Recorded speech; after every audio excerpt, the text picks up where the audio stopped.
Hello friends and fellow VEDSies, and welcome to day 9 of VEDS, also known as It's 1 month until Matt turns 31 of VEDS. And today is Word Wednesday, and here comes Shadow. Hello, Shadow. Jesse, when you talked about Jake always poking his nose into your videos and wondering what you were talking to, it very much reminded me of Shadow because she does the same thing. So continuing with the trend of using different themes every week, today is Word Wednesday. A couple of days ago, Jesse made a video in which he admitted to us, the viewers, that he was writing a novel, and as it happens, so am I.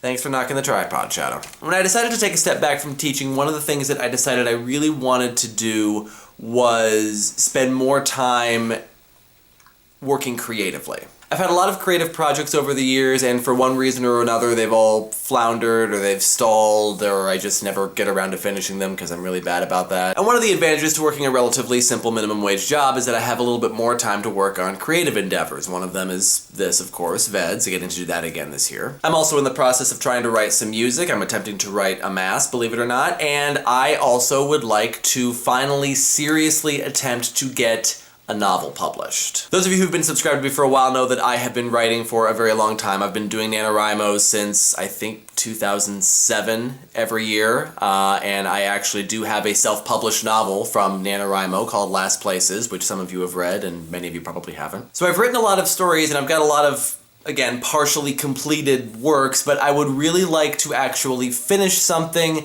and send it out and try to get it out there in the world. So the book that I'm working on right now is actually my NaNoWriMo project from last year, which is currently going a pretty extensive rewrite, meaning that I'm basically rewriting the whole story, like from the beginning, from scratch. And my goal is to finish this draft before November, so that November I can start in on another project that I want to do. I don't want to get into too many of the details of what it is about or what the story is, but I do kind of want to explain the concept that I'm exploring and kind of my inspiration behind it. A lot of my inspiration actually comes from the first section of Hans Christian Andersen's fairy tale, The Snow Queen. For those of you who are unfamiliar with this portion of the story, in the first part, before we even meet any of the main characters, Hans Christian Andersen talks about this demon who decides to make this magical mirror, and what this mirror does is anyone who looks into the mirror thinks that they're seeing their true reflection, but in fact what they're seeing is a distortion,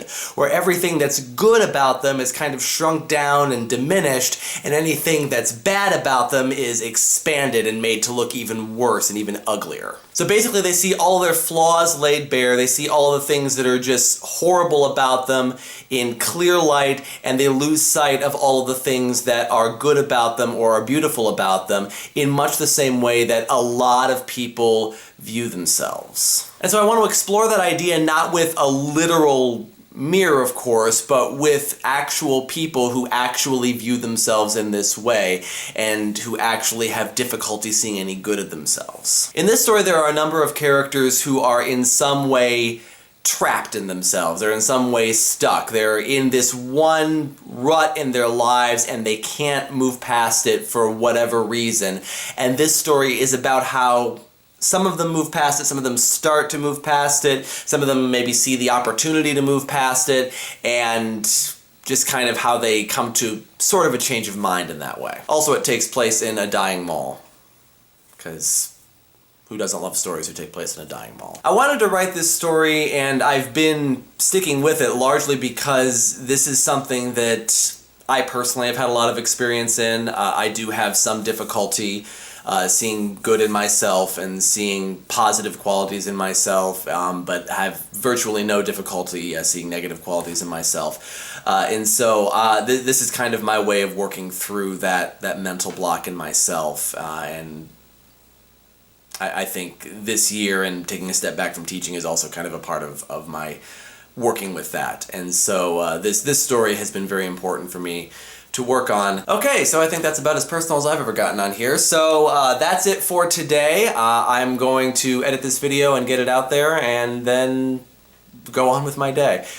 So until next time, friends and fellow VEDSies, see you tomorrow.